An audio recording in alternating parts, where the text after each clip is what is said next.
CNN is absolutely crazy. There's no reason to be hazy about that, but now the cable news network is suddenly turning back and being more reasonable, apologizing for their mistakes. What's that? Well, it could be because they're about to have new big bosses at Paramount, and Barry Weiss has seen enough of the crazy, lazy radicals at CNN.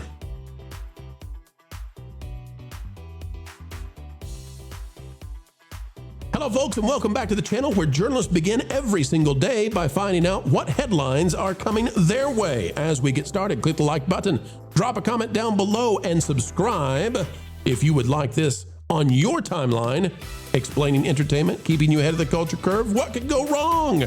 Well, lots could go wrong at CNN.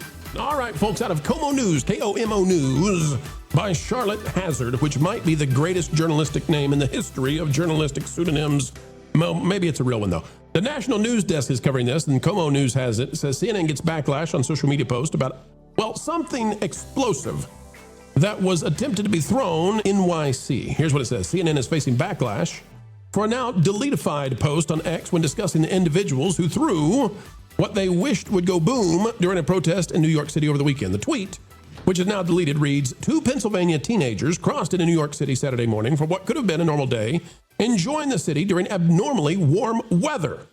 But in less than an hour, their lives would drastically change, as the pair would be arrested for throwing homemade kabooms during an anti-particular religious protest outside of Mayor Zoran Mamdani's home. Here's what we know so far. Well, isn't that interesting? It reads kind of like they were just there enjoying a spring day, the cherry blossoms and all that. And darn it, if they didn't look in their backpacks and realize, you know what? We accidentally last night made a boom boom, and we're just going to have to throw it at this hate-filled organization that's in front of us. Oh, come on, CNN. Over the weekend, there was a Stop the Takeover of New York City by, again, a religious group event that was held by far-right activist Jake Lang outside of Mamdani's house. Counter-protest broke out where one demonstrator threw the boom booms. 2 people were taken into custody as a result. You all have seen this, right? We've seen this. We've seen the police officer who jumps the fence and all that, right? Yes. Okay. Well, so CNN is in trouble, right? But the thing about this is CNN typically doesn't take anything down. They stand behind their stupidity. I mean, that's one of the few things that CNN really is good at, is standing behind their stupidity. Well, Barrett Media has this. We've got another case of CNN backing down all of a sudden, and I can't imagine why. CNN's Abby Phillip apologizes for inaccurate comments about the attackers in NYC. The same situation, different lady. CNN primetime host Abby Phillip has apologized for what she described as inaccurate comments on her program on Tuesday evening.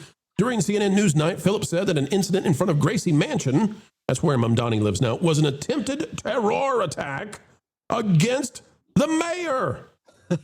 Wait a minute. Wait, what? Okay. And with her pal Anna Navarro, they both went on there and oops. Oopsie daisy, right? Well, Abby is correcting things, but she didn't correct it on the show. And kudos to our good friend, Ron Coleman. He said, you're going to do this live, right? You're going to do this on the show, and ratioed her. Congrats to him and good job. But Abby says, I want to correct something I said last night. The boom booms thrown in New York City over the weekend by terror-inspired attackers was thrown in a crowd of anti-Muslim protesters, not specifically targeting the mayor. Blah, blah, blah, blah, blah. They lie all day long, but this time, something's changing. They're backing down. Commonly, I want to go to you first and just ask the question, do you think that the purchase by Paramount is starting to leave those at CNN in doubt of their job security? And it does seem like they're beginning to waver on their stupidity, starting to apologize sometimes. Yeah, it's really surprising because if you know anything about the Communist News Network, or many people call it the Clinton News Network, whatever you want to call CNN, they have always lied super aggressively and unashamedly when it comes to the Covenant Catholic kids. Nick Sandman saying that he was harassing a Native American, whether it comes to the fiery but mostly peaceful protests. Or even taking Joe Rogan's video during the ivermectin controversy and making him look more like desaturated, like desaturating the camera footage so it makes him look sickly. I mean, this is just what they do. They lie straight through their teeth and they're unashamed about it. They don't backtrack. They don't do anything. They don't issue any corrections. But I think they see where the Overton window is shifting. where the winds of culture are shifting, and it is not shifting in the direction of the woke. A lot of people are, broadly speaking, rejecting the woke. People are sick and tired of being lied to. And it's nice because when I first started talking about these issues 5 years ago, I felt so alone. If you know anything about the Asian American community, they're very, very left-wing. So I felt very alone. But now, 5 years later, it is a huge white pill, because now everyone is starting to see how the mainstream media lies, and they have continuously lied just to increase engagement, click-through rates, and to bring a little more of that ad money. But once people start to realize, oh, they're lying, yeah, they're going to tune out. They're going to tune out, and they're going to start seeking other sources, other independent media sources. And I think this is why they're like freaking out, because they can't get into another controversy because their ratings are already in the gutter. So this is a huge win for us. I think this actually shows that we're making a lot of progress in the culture and in politics to shift Overton window to a place of sanity once again, and to shine light on the truth. But one thing that does frustrate me is that there's going to be a lot of mindless NPCs and useful idiots who still, they read the headlines, they watch the news, and with these news anchors and journalists lying through their teeth, and they're gonna believe it. They're gonna believe that Zoran Mamdani was targeted. They're gonna believe that these teenagers were just frolicking in a flower garden, just having a great day in the middle of right outside Gracie Mansion, or just having a great day in Bryant Park, just sipping on some tea and reading some literature, and then suddenly, oh, poor them, they're victims of somehow them concocting a nail bomb for themselves. I mean, it's so absurd, flat on its face. It's like that Norm Macdonald meme. I don't know if you guys seen it. It's where he says, rest in peace to Norm Macdonald. He says, oh, I'm so afraid of another ISIS attack, but what about all the backlash against Muslims? Right. Well, Norm is our favorite kind of meme. And I want to take what you just said in two different directions, if that's okay. The first one is this issue of why CNN is apologizing, and the fact that they're lying all the time. They've been lying all the time. We've on this channel, we've talked about in the past that they actually have manipulated the color of President Trump's skin to make him look orange. Like you can actually compare the same live feed with the other networks and channels, and CNN somehow has him looking like a tangerine. Here's what I think is putting some pressure on them. And the first pressure point. A cutie. Oh, go on. No, that's Netflix. Stop that, Lou. Another article here says Paramount could face a high cost for changing CNN. This is the liberal intelligentsia preparing the defense for why the Ellisons should not come in and moderate CNN. It says CNN is estimated to make $1.8 billion in revenue in 2026. And we know that a large percentage of CNN's revenue comes from things like airports and bizarro agreements they have. Paramount Skydance's potential acquisition of Warner Brothers Discovery's properties, including CNN, has rattled many in the news industry. Oh, no! Raising concerns of corporate or political influence on CNN's editorial process. Oh, my! However, with CNN projecting major profits this year, could any changes prove too costly for all parties involved? It says, let's break it down. Talking about Paramount buying CNN. Lou, what they're trying to do is they're trying to say, hey, even if the Ellisons want to moderate this thing, don't do it because it's going to cost you so much. CNN, the only value CNN has is in being the kind of extremist that they are. What do you make of that, Lou, that argument? Is that going to carry water far with the Ellisons? But see, there's another factor to this. I agree with Kangmin Lee about the fact that people are getting turned off by the lies, but they're getting more than turned off. They're bored. It's just like the late night idiots. They're just bored because it's like these people have such a limited little funnel to put everything they say through that once you've seen it 10, 20, 30, 50 times, you go, isn't there anything else on the air? Right. There's nothing novel. I'll take reruns of, Cheers somewhere over this. It's just boring. And boredom is the worst thing in the world in the media. We get paid in the media, whether it's advertising or ticket sales or subscriptions to magazines or anything, based on people's giving us eyes, ears, attention spans. And if you bore people and you do it over and over again, you lose them forever. So I have a proposal. What's your proposal? To keep people from being bored, once Trump is out of office, I think that he should start a new show, not The Apprentice. I think he should revive Fear Factor and put himself in a box with journalists and see what happens. And they're the ones who'd be afraid. They're the ones that are afraid. Exactly right. Well, no, this is actually what's happened. President Trump has agreed to go to the correspondence dinner for the first time ever that he's been a president. And that seems to be him knowing that he's sort of got these people boxed in a little bit. So I'm thinking that, Lauren, you're going to get your wish on that one. No, what he knows, Pro, is that they'll go out of their way to be jerks towards him, and it'll only expose them. Right. Because they will have to make their bones with their crowd by being super jerks towards him, at which point he just smiles, laughs, and says, yeah, and who's running the show? Right. So now, I promised 2 takeaways from what Kongman Lee said earlier, and I'd like to go to the second one now, if that's okay with everybody, and that is Bari Weiss. Bari Weiss, who's going to be taking over CNN probably. She's the head of CBS News right now. And Paramount, that owns CBS, is going to be owning CNN very, very soon. Bari Weiss is doing this, and I think it's important to note, talking about that the need for entertaining. And what is entertaining? Well, it's being novel. It's having surprises. There are no surprises on msnow, on CNN. Bari Weiss says, incredible investigation today from CBS News.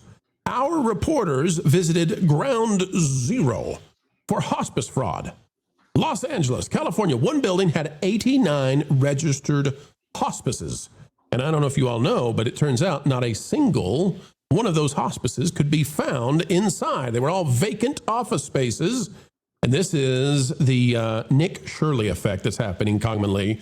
The mainstream media, at least under Bari Weiss, has figured out, hey, the ratings would be very nice if we copied what the new media is doing and doing well.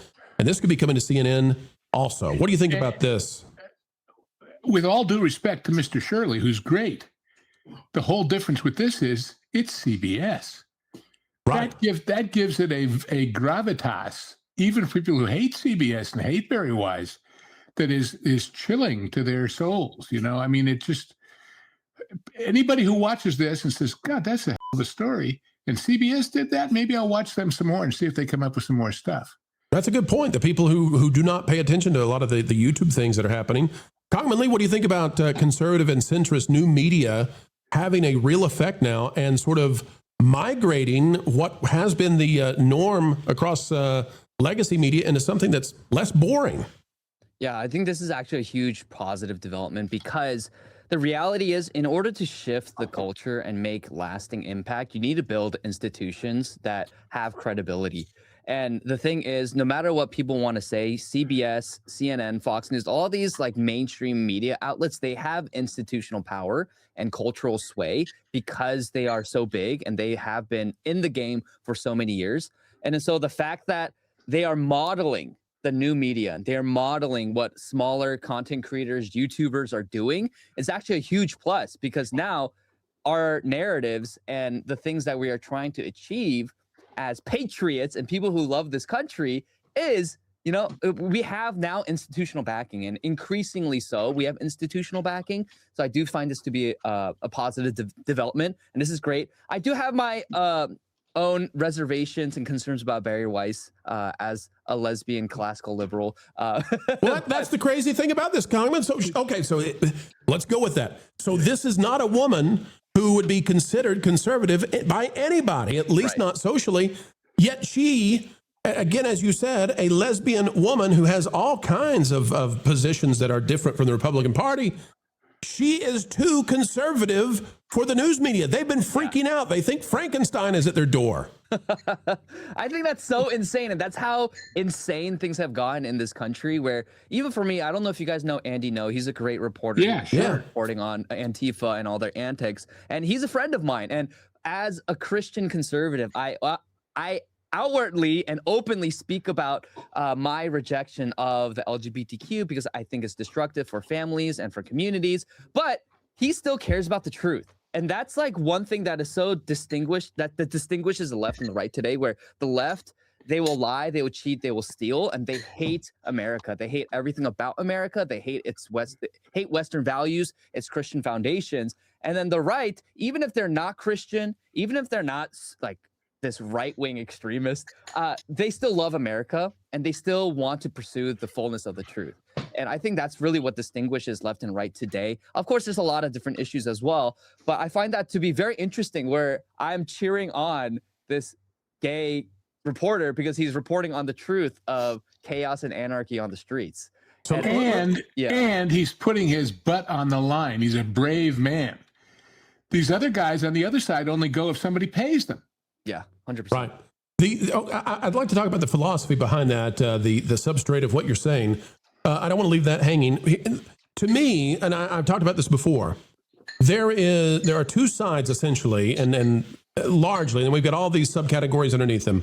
But largely, it seems to me that the worldview that the two contending worldviews that are head to head with each other are those who actually believe in factual, objective truth. And it's created this weird situation where in some corners, you've got atheists, right, who are partnered up with creationists. Like you've got this situation right now where if you just believe there's an actual truth, then you're different from some subset of the population that decided 20 years ago that everything's a narrative and power's the only thing that's real. And that's the battle that we're in right now. And once that side is defeated or put down to some level, then we'll have all these battles once again with people who believe in the truth. But it's a real problem when a large percentage of your population no longer believes that reality is anything other than that which they wish it to be and manifest so that they can get more than you and have an extra bedroom in their mansion. Yep. All right, that's a really great way to sum that up. And I find that to be really, really concerning because, and this is how they make these absurd claims that trans women are women. It's like, what do you mean by that? Like, just objectively, it's not true. They're different biologically and physiologically. No, they are women. It's like, okay, can you expound on it? No, they're just women. You have to believe me or else you're a hateful bigot.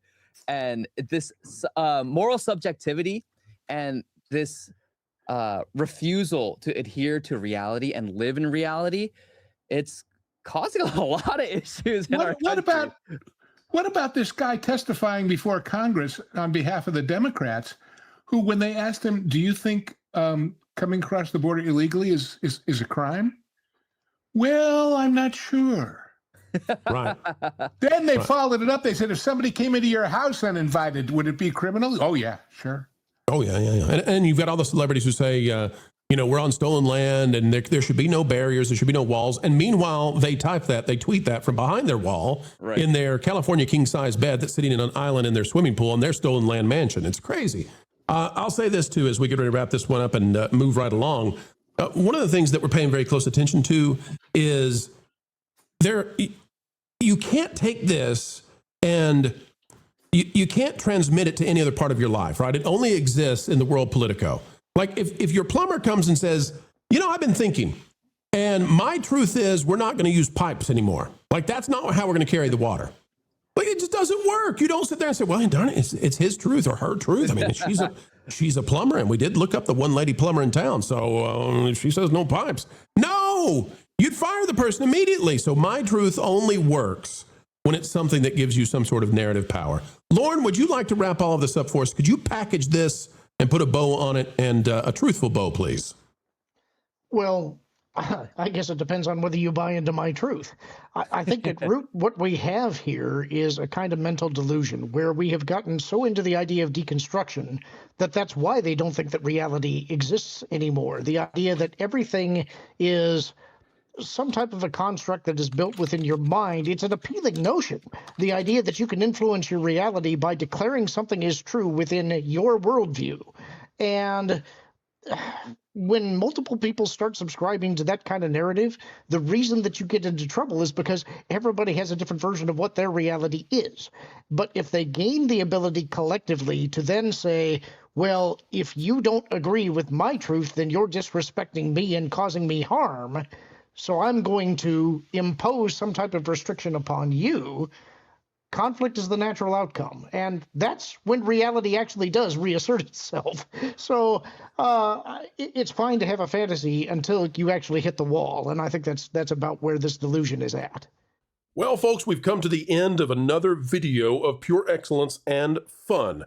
Explaining entertainment, keeping you ahead of the culture curve. That's what we hope you believe we've just done. And why should you believe it? Well, because we've done our very best to make it so. To be true, to be factual, and to do what the mainstream so-called access journalists simply won't. Folks, you can help share this out across the fruited plains of YouTube by clicking the like button. Share, subscribe, click it, stick it to the algorithms. It is the notification bell. Drop a comment down below. Let us know your thoughts. And folks, as we get ready to say sayonara for now, we ask that you keep learning, keep growing, and wherever you are and whatever you're doing, keep having fun.